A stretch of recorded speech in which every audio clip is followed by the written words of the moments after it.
La levée d'immunité parlementaire de certains députés et de ministres sont effectivement terminées. Et je voudrais à ce niveau rassurer tous les collègues députés qu'au Bénin, la démocratie règne. Ce n'est pas parce que le gouvernement a envoyé la levée d'immunité des députés ou des ministres que les yeux fermés, les députés acceptent et votent. Non. Il y a des dossiers qui ont été rejetés en commission et certains ont été rejetés en plénière. C'est-à-dire que le Parlement du Bénin n'est pas au service du gouvernement béninois.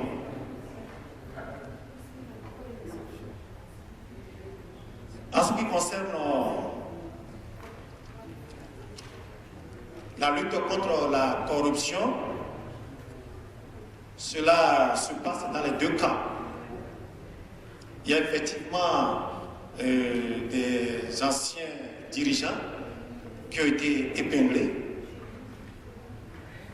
Il y a également des députés, ça c'est vrai. Il y a aussi des soutiens de grand taille du président de la République qui sont retrouvés en prison pour des cas de malversation. Donc c'est dire que la lutte n'est pas une lutte sélective. Il y a l'opposition qui est arrivée à un moment donné à la télévision dire que c'est une lutte sélective. Mais le gouvernement a dit si c'est une lutte sélective, si vous estimez que c'est une lutte sélective, il y a mes propres directeurs généraux qui se retrouvent derrière les barreaux, des chefs de service, mes grands soutiens qui sont arrêtés. Si cela ne vous suffit pas, aujourd'hui nous sommes là, demain ce sera votre tour. Si vous estimez qu'il y a des cadres qui devaient se retrouver en prison, qui ne s'inquiètent pas, quand vous serez là, vous les prenez en charge. Ça va s'équilibrer. Donc je crois que cela a quand même rassuré l'opposition. Mais comme vous savez, l'opposition est toujours dans son rôle de fouiller, de chercher à connaître davantage, même si ce qui se fait est mieux. En tout cas, son rôle, c'est de pousser le gouvernement pour mieux faire. Je vais laisser, comme on vous a donné 10 minutes pour 21 questions pour le Bénin, je vais laisser mon collègue Bida continuer très rapidement. Je vous remercie. Monsieur Bida. Merci beaucoup, Monsieur le Président. Monsieur le Président, comme notre chef de délégation, nous voudrions également remercier tous ceux qui ont un intérêt particulier pour notre pays. Je voudrais dire, pour ce qui est de la Commission des droits de l'homme, effectivement, au Bénin, c'est une commission paritaire où les députés siègent, les députés des deux camps, bien évidemment. Il y a également beaucoup de composants de la société civile, en tout cas toute la couche sociale de notre pays siège à ce niveau. Pour ce qui est de la révision de la Constitution qui n'a pas permis à une prise en compte de la représentativité des femmes au niveau des instances, je voudrais effectivement dire que la grande sœur Reine et d'autres ont raison. Nous avons effectivement fait des travaux en commission au niveau national. La loi est préparée, d'ailleurs plusieurs lois, le code électoral et une loi sur la parité, mais la conditionnalité est que nous devrions dans un premier temps pouvoir réviser la Constitution pour lever la question, le verrou, parce qu'au niveau de notre Constitution, les femmes peuvent être représentées à 100%. Donc si vous mettez une représentation limitée, c'est anticonstitutionnel. Donc tant que nous n'arrivions pas à réviser la Constitution, nous ne pouvons pas évoluer dans l'étude de ces différentes lois. Donc sinon, nous avons déjà des lois qui sont disponibles, mais nous avons un blocage qui est la Constitution, parce que l'égalité entre hommes et la femme est consacrée dans notre Constitution au Bénin. Donc, article 124 de notre Constitution.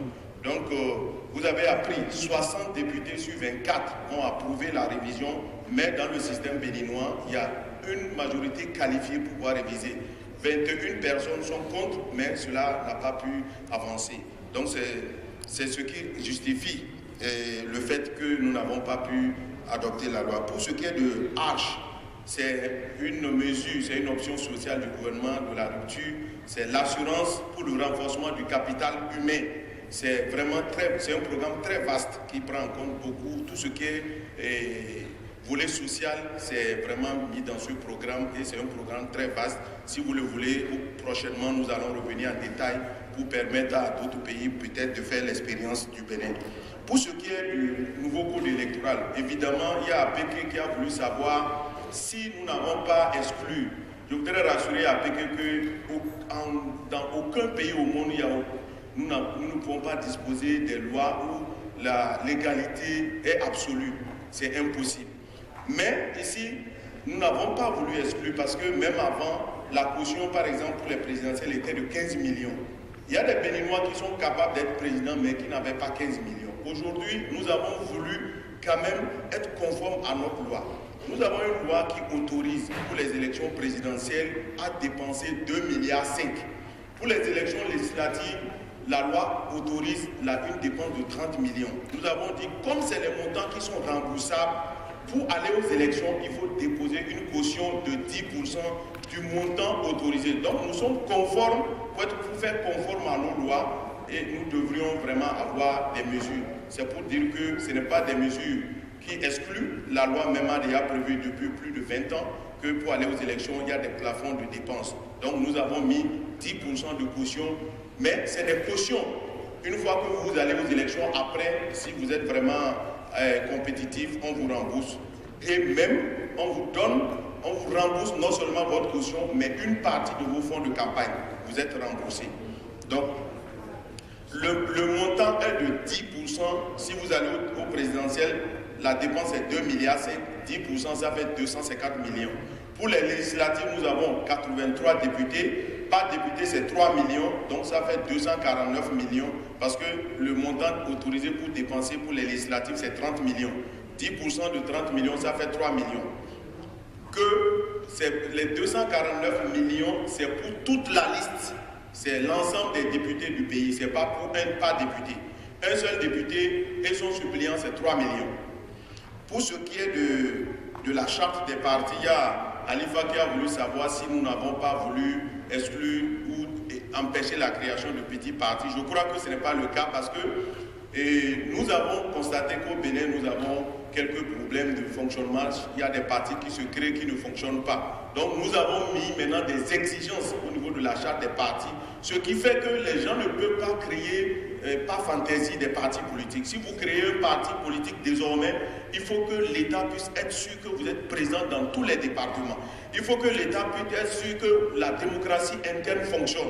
C'est des barrières que nous avons mis qui font obligation désormais aux partis politiques vraiment de se prendre un peu plus au sérieux et de se mettre ensemble. C'est ce qui fait que nous observons une recomposition de la classe politique.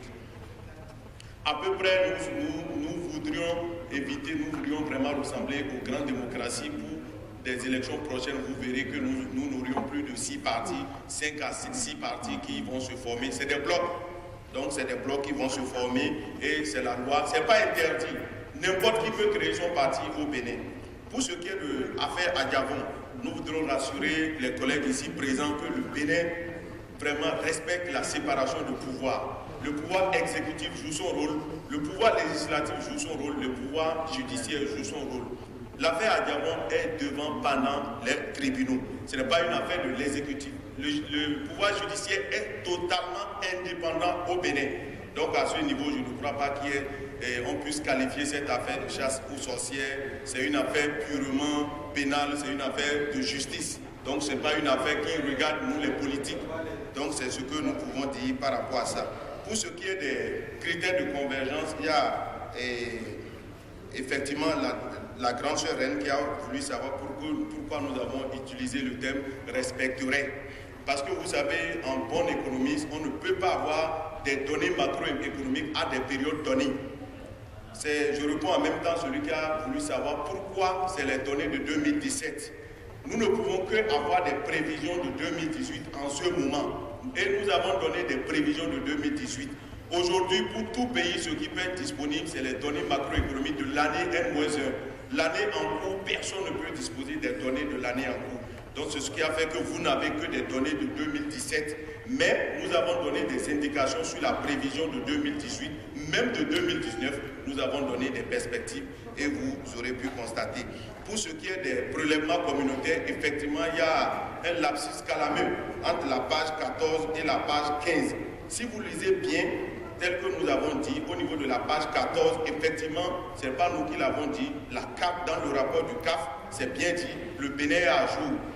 Mais il y a une mesure de la Commission qui voudra que directement la Commission puisse percevoir au niveau du cordon douanier à travers le compte ouvert à la BCEAO. Donc c'est ce que nous sommes en train de vouloir faire, c'est les réformes. Mais il y a une petite erreur, donc voilà ce que nous pouvons dire à ce moment. Il y a une question importante qui veut savoir pourquoi la fluctuation du Naira impacte l'économie béninoise. Notre pays est beaucoup dépendant de la consommation nigériane. Vous savez, nous sommes à la frontière Lagos-Cotonou, c'est à environ 100 km. Le Nigeria fait partie des gros consommateurs de la plupart des produits béninois. Même au niveau des importations, il y a des produits que les Nigériens viennent payer. Quand le Naira a baissé, les Nigériens n'arrivent plus à acheter au Bénin parce qu'un produit qu'ils achetaient par exemple avant à 1 million de Naira et ils venaient revendre à 1,1 million de Naira au Nigeria, aujourd'hui le produit coûte 2 millions de Naira au Bénin. Donc il ne peut plus venir acheter, or le prix n'a pas changé ici. Donc voilà un peu pourquoi l'économie béninoise vraiment dépend beaucoup de la situation du Nigeria. Le Nigeria consomme beaucoup de produits au niveau du Bénin et le commerce entre le Bénin et le Nigeria est très important. Donc si l'économie nigériane se porte mal, l'économie béninoise prend le coup immédiatement. Donc c'est ce que nous pouvons dire à ce niveau. De façon ramassée, je crois que nous avons essayé d'apporter quelques éléments aux questions posées et nous remercions tous ceux qui ont fait des contributions. Ok, merci beaucoup Aladia. Effectivement, au niveau du Bénin, nous avons évoqué dans le rapport la question des réfugiés et des apatrides. Et c'est avant, quand il y avait la crise au niveau du Togo, que nous avons reçu beaucoup de réfugiés. Je crois qu'actuellement la situation s'est calmée, nous n'avons pas beaucoup, mais je voudrais signaler que le Bénin a ratifié des traités sur les questions d'apatrides et de réfugiés au niveau de l'Union africaine et également au niveau des instances de l'ONU. Nous avons ratifié des traités et vous savez que ces instances sont présentes au Bénin. Et toutes ces questions sont gérées par les structures de l'ONU. Donc, nous, le gouvernement béninois, veille à ce que la sécurité de ces différents compatriotes africains ou au niveau mondial pour ce qui est des statistiques et des nationalités, je crois qu'à notre prochain rapport, nous allons quand même donner des statistiques et nous allons être plus précis. Voilà ce que nous voulons dire. Merci à chacun et à chacune.